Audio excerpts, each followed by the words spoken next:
You ready? Hi, my name is Peter Parker. But I'm also... I'm MJ. What is happening? Don't mess with the amazing Spider-Man! 90% Spiderman fans ने एक चीज notice ही नहीं की। Brand new day सिर्फ Spiderman की next movie नहीं है, movie के अंदर कुछ ऐसा सेटअप हो रहा है जो पीटर पार्कर की पूरी स्टोरी को चेंज कर सकता है। हल्क, पनिशर, मिस्टीरियस विलन और पीटर की चेंजिंग पावर्स। तो आखिर मार्वल क्या प्लान कर रहा है? Welcome to Core Fusion. स्वागत है आपका कोर फ्यूजन के एक और नए वीडियो में।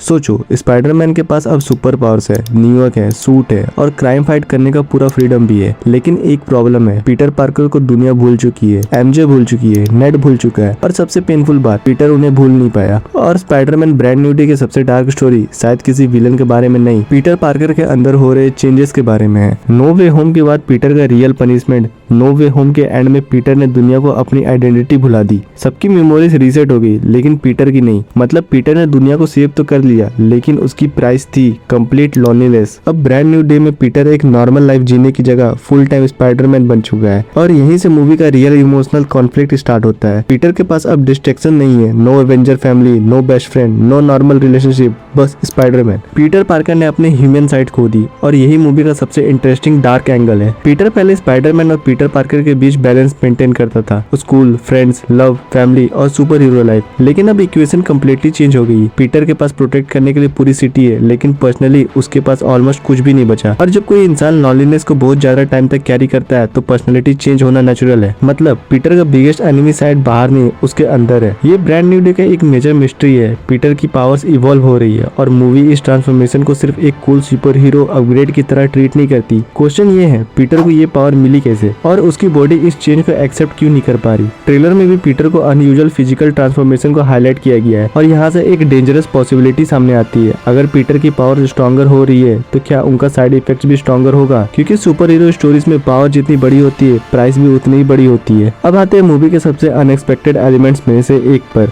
Bruce Banner. Mark Ruffalo brand new day के कास्ट का पार्ट है और ट्रेलर ने स्पाइडरमैन और हल्क के बीच कॉन्फ्रंटेशन को भी टीच किया है। लेकिन इंटरेस्टिंग क्वेश्चन ये नहीं है कि स्पाइडरमैन हल्क से फाइट करेगा या नहीं। रियल क्वेश्चन है, हल्क पीटर के लिए थ्रेट है या वार्निंग? ब्रूस बैनर का एंटायर कैरेक्टर साइंस और अनकंट्रोल पावर का कॉन्सिक्वेंस के अराउंड बिल्ट है और पीटर भी एक ऐसे ट्रांसफॉर्मेशन का सामना कर रहा है जिसे वो कम्प्लीटली अंडरस्टैंड नहीं कर पा रहा। इसलिए हल्क का इंक्लूजन सिर्फ एक्शन के लिए नहीं, थीमेटिकली भी इम्पोर्टेंट हो सकता है। और अगर हल्क इनफ नहीं था तो फ्रैंक कैसल भी पिक्चर में है। John Bernthal return as the Punisher और ये पेयरिंग काफी इंटरेस्टिंग है। स्पाइडरमैन क्रिमिनल्स को कैप्चर करता है, पनिशर क्रिमिनल्स को एलिमिनेट करने में बिलीव करता है। दोनों का गोल क्राइम को स्टॉप करना है, लेकिन मेथड्स कम्प्लीटली अपोजिट है। और पीटर के करंट मेंटल स्टेट को देखते हुए पनिशर का प्रेजेंस एक इंपॉर्टेंट क्वेश्चन रेज करता है। स्पाइडरमैन कितनी वायलेंस टॉलरेट करेगा before he starts crossing his on line? अब मूवी का सबसे मिस्टीरियस पार्ट, एक ऐसा थ्रेड जिससे पीटर और सिटी इजीली आइडेंटिफाई नहीं कर पा रहे और यही टाइटल ब्रांड न्यू डे का डीपर मीनिंग हो सकता है। पीटर एक फ्रेश स्टार्ट चाहता है, लेकिन फ्रेश स्टार्ट का मतलब ये नहीं कि पास्ट डिसअपीयर हो गया। पास्ट कॉन्सिक्वेंसेस के साथ वापस आ सकता है और पीटर के केस में पास्ट ऑलरेडी उसकी आइडेंटिटी बन चुका है। माइकल मैंडो भी फिल्म के कास्ट में मैक गैर्गन के नाम से वापस आए हैं। एमसीयू फैंस को याद होगा, गैर्गन को स्पाइडरमैन होमकमिंग में इंट्रोड्यूस किया गया था, इसलिए उसकी रिटर्न रैंडम नहीं लगती। पीटर की स्टोरी के एक कम्प्लीटली न्यू डायरेक्शन देने के साथ मूवी पुराने थ्रेड्स को भी रिविजिट कर रही है और यही ब्रांड न्यू डे का प्रीवियस स्पाइडरमैन मूवी से कनेक्ट करता है। और अब सबसे इमोशनल क्वेश्चन, एमजे। पीटर ने दुनिया को अपनी आइडेंटिटी भुला दी, लेकिन क्या इसका मतलब ये है कि पीटर और एमजे की स्टोरी कम्प्लीटली खत्म हो चुकी है? जेंडेया भी फिल्म का पार्ट है alongside Tom Holland, Jacob Batalon and the rest of the returning new cast. लेकिन इस बार रिलेशनशिप का डायनेमिक कम्प्लीटली डिफरेंट है।